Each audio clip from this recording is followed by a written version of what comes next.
Sa video ngayon, nagdadala kami ng kapan na panabik na balita para sa aming mga senior citizen. Isang pagbabago sa pananalapi na update na maaaring maglagay ng mas maraming pera sa iyong bulsa. Pinag-uusapan natin ang pinagsamang benepisyo ng PH3000 bonus at Universal Social Pension na maaaring tumaas ang iyong mga pagbabayad sa SSS sa PP10,000 manatiling nakatutok habang sinisira. Namin ang lahat ng kailangan mong malaman tungkol sa makabuluhang pag-unlad na ito. Kumusta lahat? Maligayang pagbabalik sa aming channel. Kung bago ka rito, huwag kalimutang pindutin ang button na mag-subscribe ating notification bell para manatiling updated sa mga pinakabagong balita at update tungkol sa mga benepisyo ng gobyerno at mga usaping pinansyal na mahalaga. Saong ngayon, meron tayong hindi kapani-paniwalang balita para sa ating mga senior citizen at kanilang mga pamilya. Ang gobyerno ay kamakailan ay nag-anunsyo ng isang komprehensibong pakete ng mga benepisyo na maaaring makabuluhang mapabuti ang sitwasyon sa pananalapig ng ating mga matatandang populasyon. Susuriin namin ng malalim ang mga detalye kung paano makakatanggap ang mga kwalipikadong senior ng hanggang 10,000 sa pinagsamang benepisyo, kasama ang bagong naaprubahang DAUZO na bonus at ang Universal Social Pension. Magsimula tayo sa pamamagitan ng pagtugon sa pinakamabigat na tanong sa isipan ng lahat. Sino ang eksaktong kwalipikado para sa mga benepisyong ito? Ang Social Security System SSS ay nagtatag ng malinaw na mga alituntunin upang matiyak na ang mga tulong pinansyal na ito ay makakarating sa mga higit na nangangailangan nito kabilang sa mga pangunahing benepisyaro. Ang mga senior citizen na may edad 60 pataas na naging regular na miyembro ng SS at nakagawa ng mga kinakailangang kontribusyon sa panahon ng kanilang mga taon ng trabaho. Ang 3,000 pisong bonus na bahagi ng package na ito ay dumating bilang isang malugod na kaluwagan para sa maraming mga nakatatanda na harap sa pagtaas ng mga gastos sa pamumuhay. Ang karagdagang halagang ito ay isang beses na benepisyo na inaprubahan ng gobyerno para magbigay ng agar ng suportang pinansyal sa ating mga matatandang populasyon. Mahalagang tandaan na ang bonus na ito ay walay sa regular na pensyon ng SSS na natatanggap ng mga benepisyaro buwan-buwan. Sa pagsasalita tungkol sa Universal Social Pension, ito ay isang groundbreaking program na naglalayong magbigay ng komprehensibong proteksyon sa lipunan para sa ating mga senior citizen. Ang pension scheme na ito ay idinisenyo upang matiyak na walang matandang Pilipino ang mabubuhay sa ilalim ng linya ng kahirapan. Ang pagpapatupad ng programang ito ay sumasalamin sa pangako ng gobyerno sa pagsuporta sa ating mga senior citizen at pagkilala sa kanilang kontribusyon sa lipunan. Ngayon, paghiwalayin natin kung paano pinagsama-sama ang mga benepisyong ito upang posibleng umabot sa 10,000 kasama sa kalkulasyon ng iyong regular na pensyon sa SSS na nag-iiba depende sa kasaysayan ng iyong kontribusyon, ang bagong PH na bonus at ang halaga ng Universal Social Pension. Magkasama ang mga bahaging ito ay lumikha ng isang mas malaking sistema ng suportang pinansyal para sa ating mga matatandang mamamayan. Para sa mga nag-iisip tungkol sa schedule ng pamamahagi, inihayag ng S na ang mga pagbabayad na ito ay ilalabas ngayong linggo. Pinahusay ng organisasyon ang mga proseso nito upang matiyak ang maayos at napapanahong disbursement ng mga pondo. Maaaring asahan ng mga benepisyaro na matanggap ang kanilang mga pagbabayad sa pamamagitan ng kanilang mga rehistradong bank account or mga channel ng pagbabayad na inaprubahan ng SSS. Napakahalagang maunawaan na ang SS ay nagpatupad ng isang sistematikong schedule ng pagpapalabas upang pamahalaan ang pamamahagi ng mahusay. Maaaring matanggap ng iba't ibang grupo ng mga benepisyero ang kanilang mga pagbabayad sa iba't ibang araw sa loob ng linggo. Ang staggered release na ito ay nakakatulong na maiwasan ng system overload at tinitiyak na natatanggap ng lahat ang kanilang mga benepisyo nang walang mga technical na issue para sa mga hindi pa nakakapagrehistro ng kanilang mga bank account sa SSS. Ngayon na ang perpektong oras para gawin ito. Lubos na hinihikayat ng organisasyon ang electronic disbursement ng mga pondo dahil ito ay mas ligtas, mas mahusay at tumutulong sa mga benepisyaro na mas mabilis na matanggap ang kanilang pera. Maaari mong bisitahin ang iyong pinakamalapit na sangay ng SS o gamitin ang kanilang online portal upang i-update ang iyong impormasyon sa pagbabayad. Ang proseso ng aplikasyon para sa mga benepisyong ito ay idinisenyo upang maging diretso hanggat maaari. Gayunpaman, mahalagang tiyakin na maayos ang lahat ng iyong mga dokumento, karaniwang kasama sa mga kinakailangang dokumento, ang valid government-issued ID, patunay ng membership sa SS, at iba pang supporting paper na maaaring hilingin ang tanggapan ng SSS. Isa sa pinakamahalagang aspeto ng pag-unlad na ito ay kung paano nito tinutugunan ng matagal ng alalahanin tungkol sa kasapatan ng mga benepisyo ng pensiyon. Kinikilala ng gobyerno na sa pagtaas ng halaga ng pamumuhay, ang mga senior citizen ay nangangailangan ng mas malaking suportang pinansyal upang mapanatili ang isang desenteng kalalidad ng buhay. Ang pinagsamang pakete ng benepisyo na SIT sa isang habang tungo sa pagtiyak na matutugunan ng ating mga matatandang populasyon ang kanilang mga pangunahing pangangailangan at mapangasiwaan ang mga gastusin sa emergency. Maglaan tayo ng ilang sandali upang talakayin ang kahalagahan ng financial literacy sa mga senior citizen. Bagamat ang mga benepisyong ito ay nagbibigay ng mahalagang suporta, mahalagang pamahalaan ng mga pundong ito ng matalino. Hinihikayat namin ang mga benepisyaro na lumikha ng plano sa budget na tumutulong sa kanila na i-maximize ang halaga ng kanilang mga pagbabaidid sa pensyon at bonus. Isaalang-alang ang paglalaan ng mga bahagi para sa mahahalagang gastusin, mga pangangailangan sa pangangalagang pangkalusugan at kung maaari kahit isang maliit na pondong pang-emergency. Para sa mga miyembro ng pamilya na sumusuporta sa mga senior citizen, ito ay isang magandang pagkakataon upang matulungan ang iyong mga matatandang kamag-anak na maunawaan at ma-access ang mga benepisyong ito.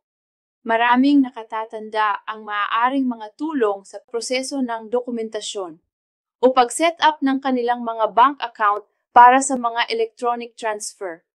Ang iyong suporta sa mga lugar na ito ay maaaring gumawa ng malaking pagkakaiba sa pagtiyak na matatanggap nila kaagad ang kanilang mga benepisyo.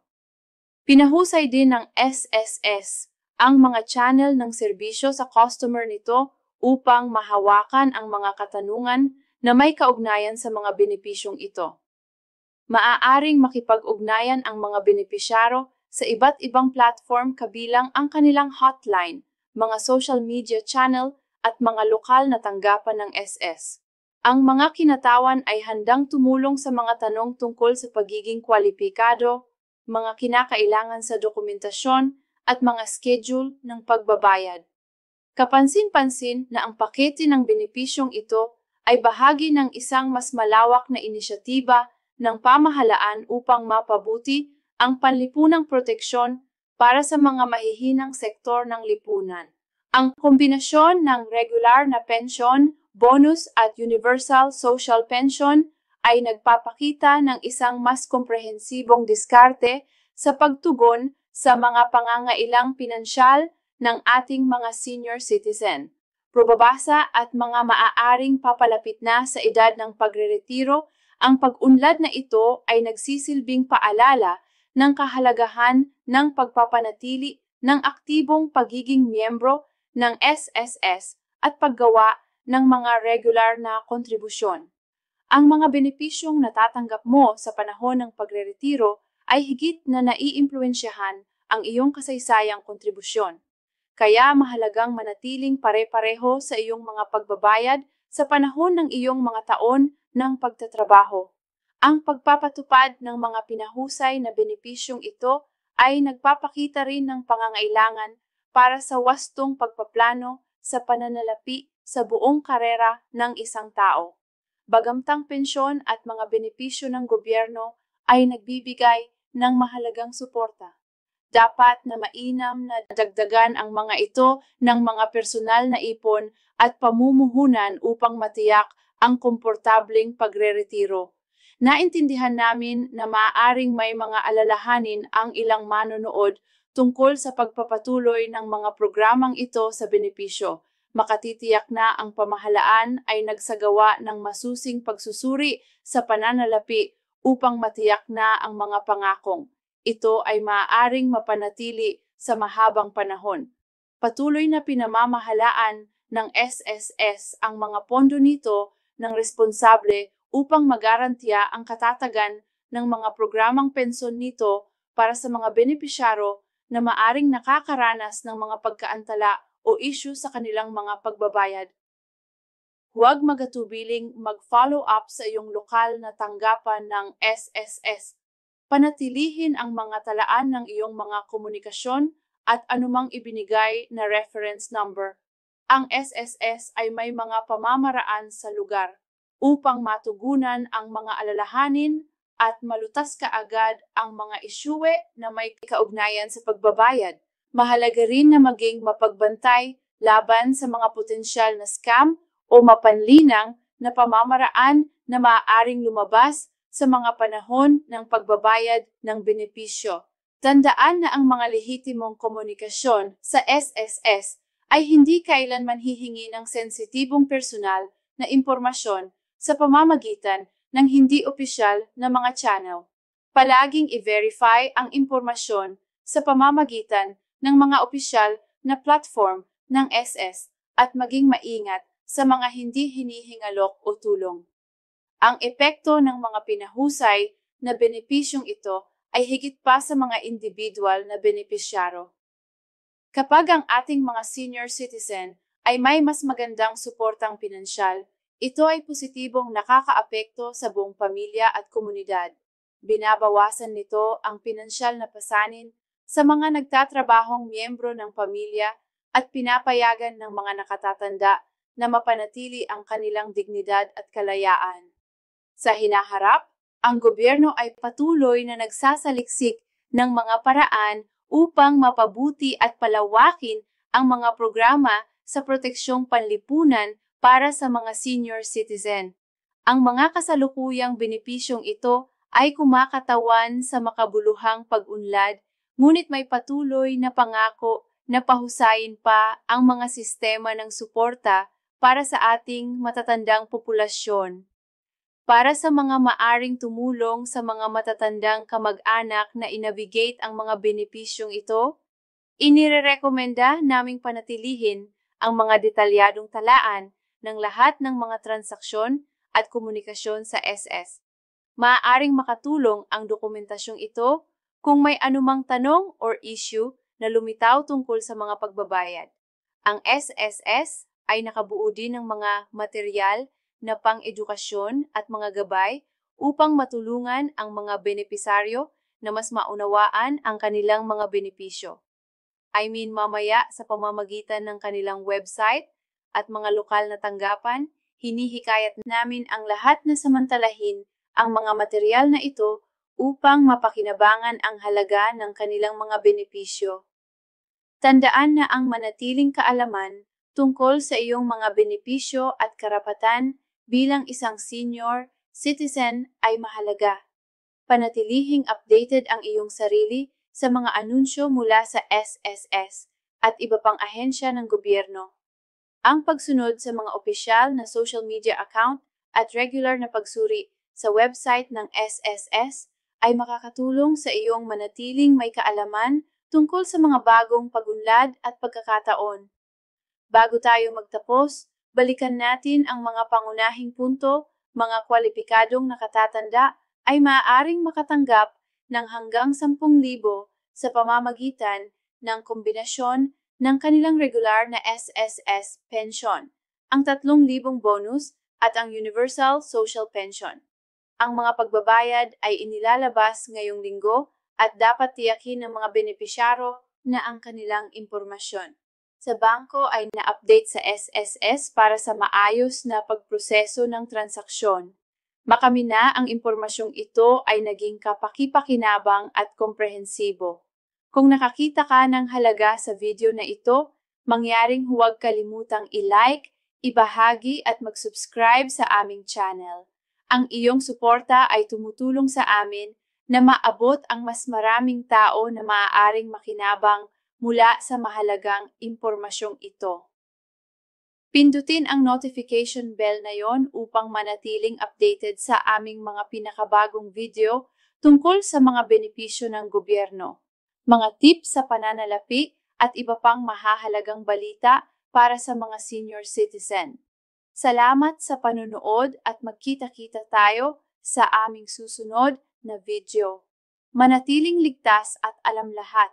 Huwag kalimang i-like ang video na ito at mag-subscribe sa aming channel para sa higit pang mga update sa mga benepisyo ng gobyerno, balita sa pension at mga tips sa pananalapi. Pindutin ang notification bell para hindi makaligtaan ang aming mga pinakabagong upload. Ibahagi ang video na ito sa iyong pamilya at mga kaibigan na maaaring makinabang sa impormasyong ito.